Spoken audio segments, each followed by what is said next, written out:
Zippy, can you go down to the food pod and get some peapods for me? Sure thing, Mom, I replied.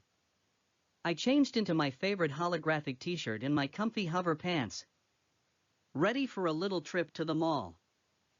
The city was lit up with neon lights, and flying cars zoomed overhead. I made my way to the 24-hour food pod. I bought the peapods and started hovering back home on my trusty hoverboard.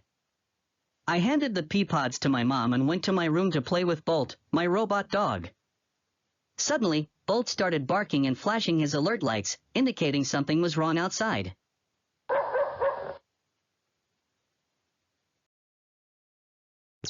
I peeked out of my window and got a shock.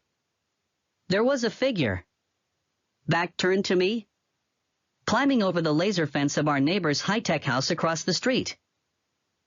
I rubbed my eyes, thinking it was a trick of the city lights.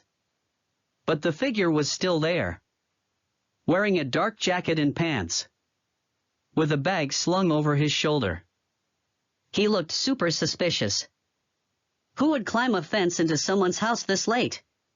I thought. I knew I had to act fast. I told my mom about the stranger climbing into our neighbor's house.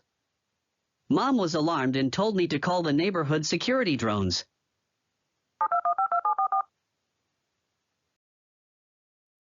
I followed her instructions, and within moments, I heard the hum of drones arriving.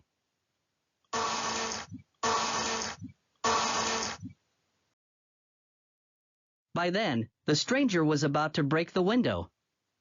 In a flash, the drones swooped down, their lights flashing, and caught the intruder red-handed. He was taken away by the police.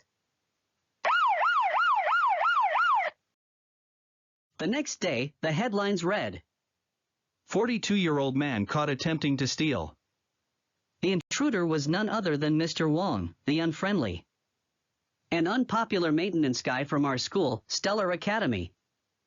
He heard that our neighbor was on a vacation to the planet Mars, so he decided to break into his house.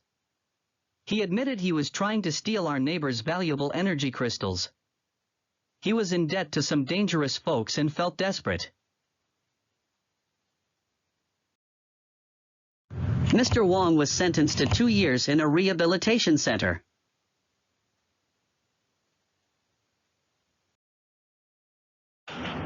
He was sorry for what he did. This incident taught me a valuable lesson. We can choose our actions, but we can't choose our consequences. Mr. Wong chose to steal, and now he had to face the results of his actions.